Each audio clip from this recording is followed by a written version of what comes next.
right now, here to break this down for us is Kelly Hyman, trial attorney. Kelly, thank you for being here. So let's just start with the why here. Why would a deal like this take place?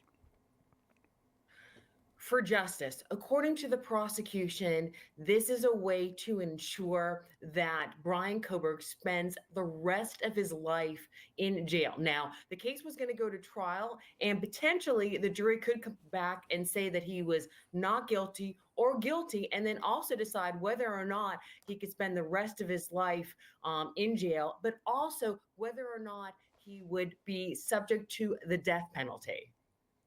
And I wonder too, just in the nature of potentially being subject to the death penalty, are those cases much more expensive? Is there a reason that maybe the state or the state justice system might say, you know what, actually it is a better option to just let them take this plea and go with a life in prison as opposed to carrying out what would be a death penalty case, potentially?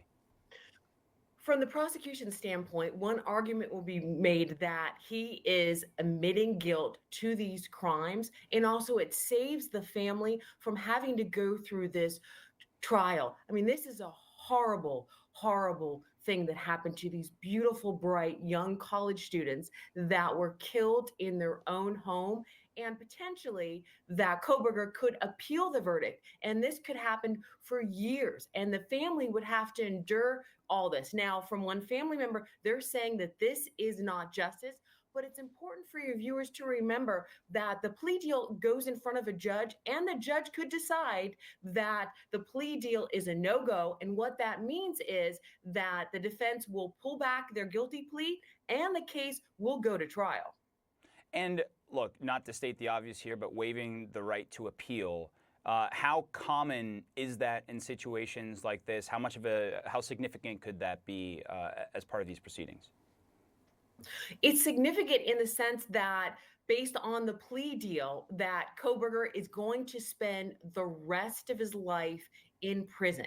And so he cannot try to appeal it and say there's some basis. So he is currently in jail right now. And based on this plea deal, there is no way he is going to get out of jail. But now some family members feel like that is not justice, that they believe that he should be subject to the death penalty, killed by a firing squad.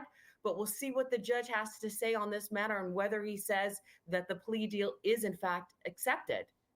Yeah. Thank you, trial attorney Kelly Hyman. Really appreciate the insight. Thanks for being here.